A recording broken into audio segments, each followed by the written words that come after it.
ঊনকোটি জেলা পরিষদের বিজেপি দলের তারকা প্রার্থীদের প্রচার জোর কদমে চলছে। 13 আসন বিশিষ্ট ঊনকোটি জেলা পরিষদের সভাধিপতি অমলেন্দু দাস এবং সহকারী সভাধিপতি শ্যামল দাস ছাড়া বাকি 11 জন জেলা পরিষদের সদস্যদের বাদ দিয়ে নতুন 11 জনকে জেলা পরিষদের প্রার্থী করেছে বিজেপি দল।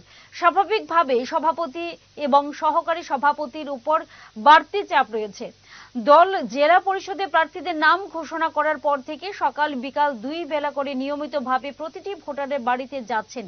ঊনকোটি জেলা পরিষদের 5 নং আসনে দল এবারও শ্যামল দাসকে প্রার্থী করেছে। শ্যামল দাস গোটা কৈলাসহর মহকুমাবাসীর কাছে এক পরিচিত মুখ।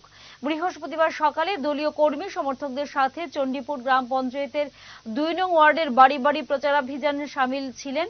তিনি বলেন, বিগত 5 বছর বিজেপি দলের পরিচালিত গ্রাম পঞ্চায়েত, পঞ্চায়েত সমিতি এবং জেলা পরিষদের মাধ্যমে পঞ্চায়েত এলাকায় যেভাবে উন্নয়নমূলক কাজ হয়েছে এবং সাধারণ মানুষ যেভাবে উপকৃত হয়েছে তার নিরিখে এবছর প্রতিটি বাড়িতে গিয়ে দলীয় প্রার্থীরা ভালো সাড়া পাচ্ছেন। আসন্ন 8ই আগস্ট স্তর পঞ্চায়েতের নির্বাচনকে সামনে রেখে আমরা বাড়ি বাড়ি প্রচার অভিযানে আমরা বের হয়েছি।